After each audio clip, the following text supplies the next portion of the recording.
Good morning students, मेरा नाम है शेख मोहम्मद वसीम और आज मैं आपको पढ़ाऊंगा 12th स्टैंडर्ड फिजिक्स का करंट चैप्टर जिसमें से हमारा लेक्चर 3 चल रहा है। लास्ट लेक्चर में हमने देखा था कि एग्जैक्टली किरचॉफ वोल्टेज लॉ क्या है, उसको सॉल्व कैसे करते हैं, सर्किट को ट्रेस कैसे करते हैं, ये सब हमने देखा था।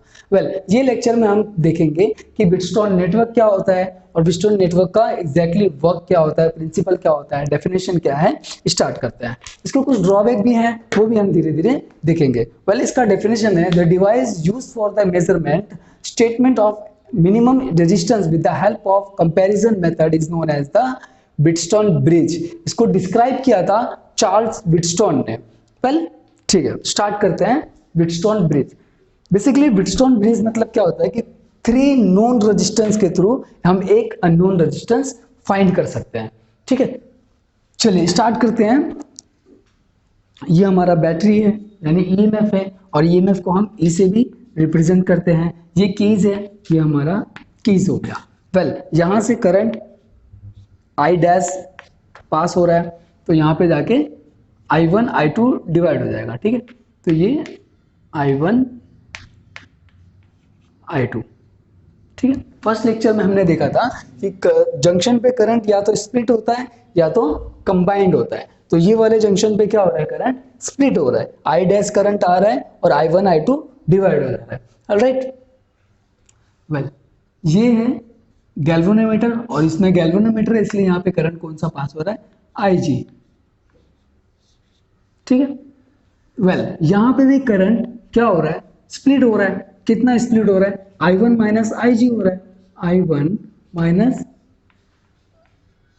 IG। ठीक है, इस जंक्शन पे क्या हो रहा है, इस जंक्शन पे करंट कंबाइन हो रहा है। क्या कंबाइन हो रहा है, I2 प्लस IG। ठीक है, अब ये सर्किट को बैलेंस कैसे करते हैं। व्हीटस्टोन ब्रिज, या फिर आपको क्वेश्चन में ये भी पूछ सकता है कि describe balancing resistance, balance resistance क्या होता है, तो ये व्हीटस्टोन ब्रिज होता है। अब होता क्या है कि हम अननोन रेजिस्टेंस कैसे फाइंड करते हैं, जब 3 नोन रेजिस्टेंस सर्किट में प्रेजेंट है और IG गैल्वेनोमीटर पे जो करंट फ्लो हो रहा है वो 0 होगा, तभी हम अननोन रेजिस्टेंस को फाइंड कर सकते हैं। मतलब कि लेट इसको नेमिंग कर देते हैं, R1 R2 R3 R4। Right, अब इसको 0 कैसे करते हैं, लेट चेक करना पड़ता है। कितना भी पहले रेजिस्टेंस डालते हैं, लाइक 3 ओम्स इधर अप्लाई करते हैं, इधर 5 ओम्स ये वाले पे 5 ओम्स रेजिस्टेंस अप्लाई करते हैं, यहाँ पे 10 ओम्स रेजिस्टेंस अप्लाई करेंगे और फिर चेक करेंगे कि गैल्वेनोमीटर पे करंट पास हो रहा है, गैल्वेनोमीटर डिफ्लेक्शन दिखा रहा है क्या। अगर डिफ्लेक्शन दिखा रहा है मतलब करंट पास हो रहा है, तो फिर ये रेजिस्टेंस हम रिमूव कर देंगे। फिर दूसरा रेजिस्टेंस चेक करेंगे, लाइक यहाँ पे 10 ओम डालेंगे, यहाँ पे 6 ओम डालेंगे और यहाँ पे 5 ओम्स डालेंगे, सर्किट क्लोज करेंगे। अब ये कीज क्लोज हुआ, फिर करंट इस पे पास होगा, फिर हम गैल्वेनोमीटर पे करंट चेक करेंगे कि IG इज इक्वल टू 0 हुआ, नहीं अभी भी नहीं हुआ, फिर से रेजिस्टेंस दूसरा डालेंगे,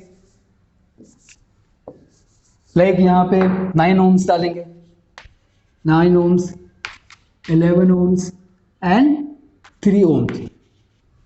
राइट, फिर सर्किट को क्लोज करेंगे, करंट पास होगा, करंट पास होगा, फिर हम गैल्वेनोमीटर का करंट चेक करेंगे।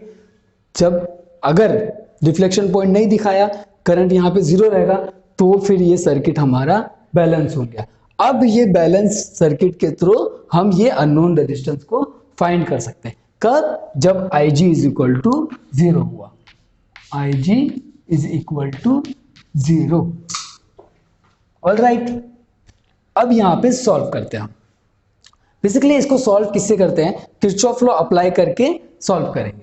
ठीक है, और हमको लास्ट में क्या प्रूफ करना है, जो मैं बैलेंसिंग रेजिस्टेंस कह रहा था वो क्या होता है, वो हम इसमें प्रूफ करेंगे। ठीक है, इसमें किरचॉफ लॉ अप्लाई करते हैं। इस सर्किट में करंट अगर आप देखोगे तो क्लॉकवाइज फ्लो हो रहा है और हम सर्किट को भी क्लॉकवाइज ट्रेस करेंगे। तो क्लॉकवाइज जब हम ट्रेस करते हैं और सर्किट का डायरेक्शन सेम रहता है और करंट का सर्किट को ट्रेस करते टाइम जो डायरेक्शन रहता है और करंट का जो डायरेक्शन रहता है वो दोनों सेम रहेगा, तो हम क्या पुट करते हैं, माइनस, क्योंकि रेजिस्टेंस की वजह से करंट क्या होता है, स्पेंट हो जाता है, इसलिए हम माइनस मेंशन करते हैं, राइट, ठीक है। तो applying Kirchhoff voltage law, applying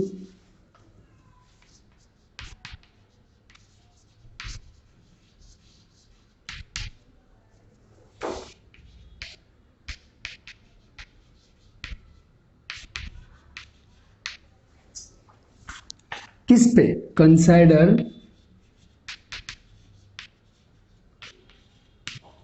loop, कौन से लूप पे, हम ये वाले लूप पे अप्लाई करते हैं, बट ये वाले लूप का नाम क्या है वो तो हमें बताना होगा ना। तो चलिए इसको नेमिंग कर देते हैं, नेमिंग में like point A B C T, ठीक है। अभी लूप इसमें कितना है, 1 2 3 लूप है। वेल हमें ये दोनों ही लूप का रिक्वायरमेंट है, इसका रिक्वायरमेंट है ही नहीं, तो हम ये दोनों में ही पुट करके सॉल्व करेंगे, इसको नहीं करेंगे, क्यों, क्योंकि हमें इसका रिक्वायर्ड ही नहीं है। वेल ये वाला लूप है, लूप कौन सा हमारा, ए बी डी ए। चलिए consider loop A be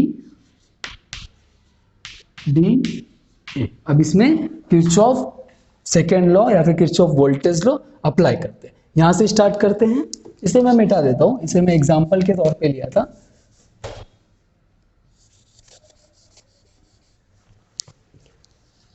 well R1 से स्टार्ट करते हैं, R1 पे कौन सा करंट फ्लो हो रहा है, I1। अब साइन किरचॉफ वोल्टेज लॉ के साइन कन्वेंशन पे हमने देखा था कि अगर करंट का डायरेक्शन और सर्किट को हम ट्रेस कर रहे हैं उसका डायरेक्शन दोनों सेम रहा तो माइनस होगा, तो ये क्या है, माइनस होगा, minus I1 R1, minus I1 R1, ठीक है। अब गैल्वेनोमीटर पे आते हैं, गैल्वेनोमीटर का भी देखिए करंट का डायरेक्शन और हम ट्रेस कर रहे हैं उसका डायरेक्शन सेम है, तो क्या होगा, माइनस IG होगा, माइनस IG किस पे फ्लो हो रहा है, गैल्वेनोमीटर पे, इनटू गैल्वेनोमीटर, ऑल राइट। अब R3 पे आते हैं, R3 पे आप देखिए अपोजिट डायरेक्शन है, क्यों, क्योंकि हम सर्किट को इस डायरेक्शन से ट्रेस कर रहे हैं, इस डायरेक्शन से, और करंट किस इस डायरेक्शन से फ्लो हो रहा है, तो ये क्या होगा, प्लस होगा। मैंने कहा था कि अगर अपोजिट डायरेक्शन हो रहा है या करंट का डायरेक्शन और हम जिस सर्किट को जिस डायरेक्शन से ट्रेस कर रहे हैं ये दोनों अगर अपोजिट रहा तो हम क्या पुट करेंगे, पॉजिटिव पुट करेंगे, प्लस पुट करेंगे। तो R3 पे कौन सा करंट फ्लो हो रहा है, I2, बट अपोजिट डायरेक्शन इसलिए प्लस, तो plus I2 R3 is equal to 0, ठीक है।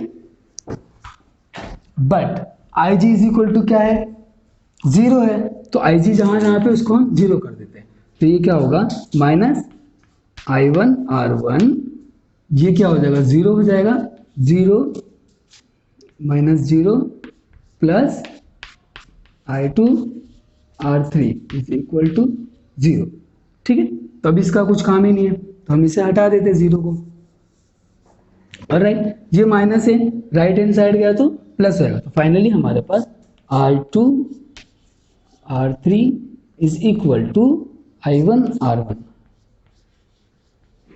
इक्वेशन 1। आई होप आपको यहां तक समझ में आया होगा। चलिए सेकेंड लूप में अप्लाई करते हैं। वेल अभी इसको हमने क्लॉकवाइज ट्रेस किया था, तो इसे भी हम क्लॉकवाइज ही ट्रेस करेंगे, बट अगर हमने इसको एंटी क्लॉकवाइज अगर सर्किट को ट्रेस किए होते तो इसको भी एंटी क्लॉकवाइज ही ट्रेस करना होता है, राइट। तो अभी इसमें क्लॉकवाइज ट्रेस किए तो इसको भी सर्किट को हम क्लॉकवाइज ट्रेसिंग करेंगे लाइक दैट, ठीक है।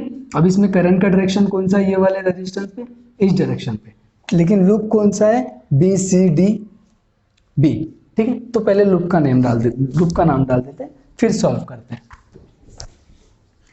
अप्लाइंग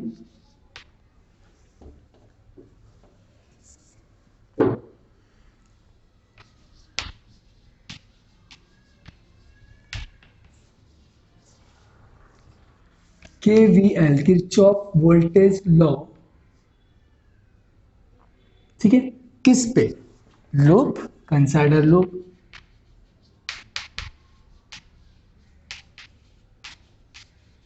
कौन सा है, B C D B, okay, B C D B, ठीक है।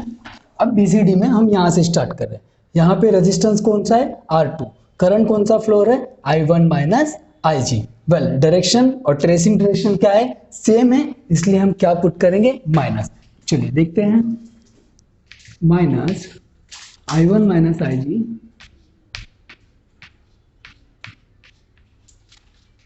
Into R2,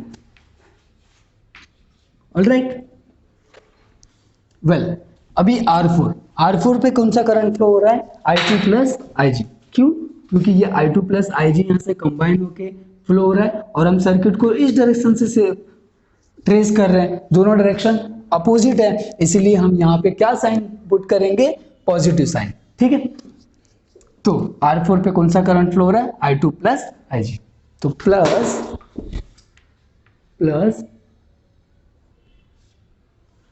I2 plus IG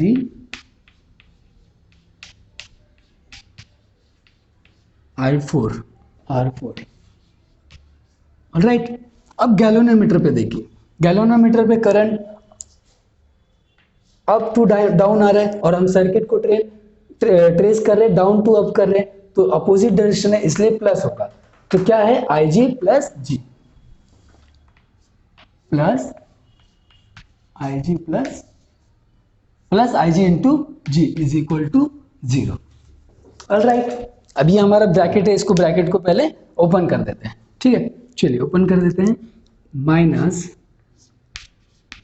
I1 R2 IG R2 plus I2 R4 plus IG R4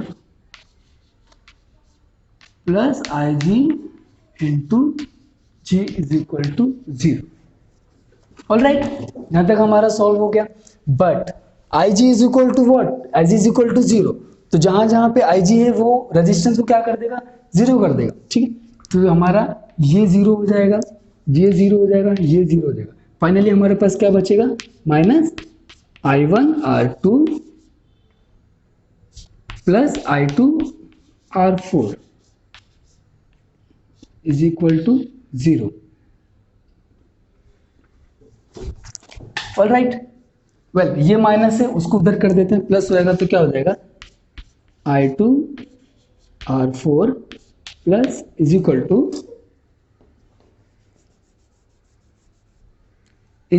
to I1 R2, equation 2। यहां तक आए हो, आपको समझ में आया होगा। अब सिंपल है, इक्वेशन 1 क्या था हमारा, I2 plus I2 R3 is equal to I1 R1, और इक्वेशन 2 क्या है हमारा, I2 R4 is equal to I1 R2। अब एक dividing equation 1 and 2,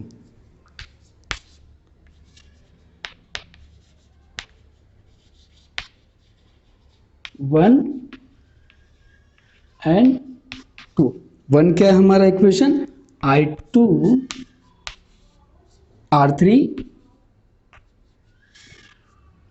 is equal to I1 R1, upon क्या है दूसरा, ये इक्वेशन 2 क्या हमारा, I2 R4 is equal to I1 R2, right. अब यहाँ पे I2 है, get cancel, I1 get cancel, final हमारा क्या बचेगा, R3 upon R4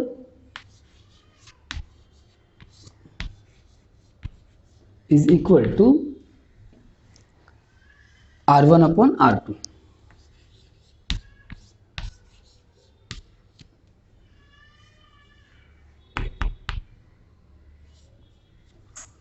finally proof हो गया, R1 upon R2 is equal to R3 upon R4। ये है ब्रिजस्टोन ब्रिज। वेल आपके सिलेबस में 12th स्टैंडर्ड महाराष्ट्र बोर्ड के सिलेबस में ये R1 R2 R3 R4 की जगह पे है PQ